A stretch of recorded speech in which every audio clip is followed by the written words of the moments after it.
ہمارے معاشرے کی بہو جب وہ بہو بن کے آتی ہے تو اپنی ساس کو وہ ماں نہیں سمجھتی، بلکہ اپنی ماں اس کو ساس کو شریک سمجھتی ہے،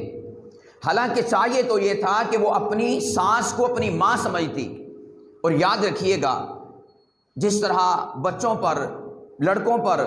ماں باپ کی خدمت کرنا اللہ پاک کی ذات نے فرض قرار دیا ہے کہ وہ اپنے ماں باپ کی خدمت کریں، اسی طور پر بیٹیوں پر بھی اس لاگو ہے فرض کہ وہ اپنے ماں باپ کی خدمت کریں۔ لیکن جب وہ رشتہ ہو کر دوسرے گھر میں آ جاتا ہے تو اب وہی بچیاں اپنے ماں باپ کی خدمت سے محروم ہو جاتی ہیں، یہ ظاہراً محروم ہوتی ہیں، حالانکہ حقیقت میں اللہ پاک کی ذات نے اس بیٹی کو ماں باپ کے رشتے سے محروم نہیں کیا،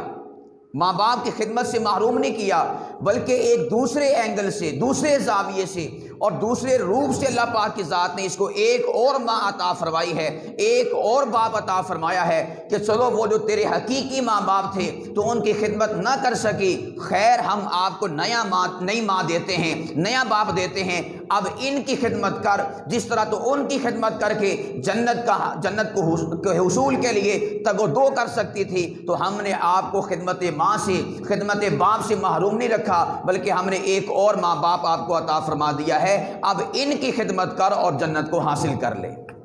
لیکن یہ تبھی ہوگا کہ جب معاشرے کی بہو اپنی ساس کو، اپنے سسر کو ماں باپ تسلیم کرے گی۔ وہ ماں باپ نہیں تسلیم کرتی، وہ شریک سمجھتی ہے کہ یہ میری زندگی کے اندر شریک بن کر آئے ہیں، اب میں نے ان کے ساتھ شریکوں والا معاملہ کرنا ہے۔ ہمارے معاشرے کی بہو کو ایسا رویہ ہرگز اختیار نہیں کرنا چاہیے۔ بعض بہویں ایسی ہوتی ہیں جو اپنی ساس کے سامنے زبان چلاتی ہیں، اور ایسی چلاتی ہیں کہ اس بیچاری کی عزت کو، تکریم کو ملیا میٹ کر کے رکھ دیتی ہیں۔ یہ نہیں دیکھتی کہ یہ میری ماں کی عمر کی ہے، میری عمر اگر 19 سال، 20 سال، 25 سال، 30 سال ہے اور یہ بیچاری 40 سال کی ہے، 50 سال کی ہے۔ اللہ کے نبی علیہ الصلوۃ والسلام کا کیا یہ بہویں فرمان نہیں سنتی کہ حضور علیہ الصلوۃ والسلام نے فرمایا کہ جو شخص ہمارے بڑوں کا ادب اور احترام نہ کرے، فرمایا لیس منا، وہ ہم میں سے نہیں ہے۔ چلو آپ کی سانس صحیح عمر کے اعتبار سے تو آپ سے بڑی ہے،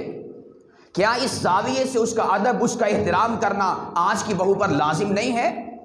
اور آج کی بہو کہتی ہے کہ بس میں اس گھر کی سربراہ ہوں، میں ہی اس گھر کی بڑی ہوں، سارے کے سارے میرے حکم، میری اطاعت کے، میری فرما برداری کے وہ نیچے آنے چاہیے، کوئی میرے اوپر حکم چلانے والا نہ ہو۔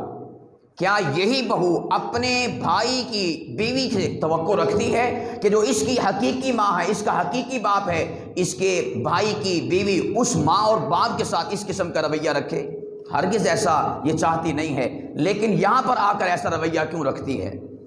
تو گویا مجھے اور آپ کو دیکھنا چاہیے کہ میں وہاں پر کون سا پیمانہ استعمال کرتا ہوں، اب جب میری باری آئے تو میں یہاں پر کون سا پیمانہ استعمال کر رہا ہوں۔ جس طرح ساس کو چاہیے کہ وہ بہو کو اپنی بیٹی سمجھے، اسی طور پر بہو کو بھی چاہیے کہ وہ اپنی ساس کو ساس نہ سمجھے، اپنی ماں سمجھے،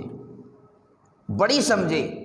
عزت کرے، اس کی تکریم کرے، اس کا ادب کرے، احترام کرے، جس طرح یہ اپنی ماں کا ادب اور احترام کرتی تھی۔ اسی طور پر اس کو آج کی بہو کو اپنی ساس کا ادب بھی کرنا چاہیے، ساس کا احترام بھی کرنا چاہیے۔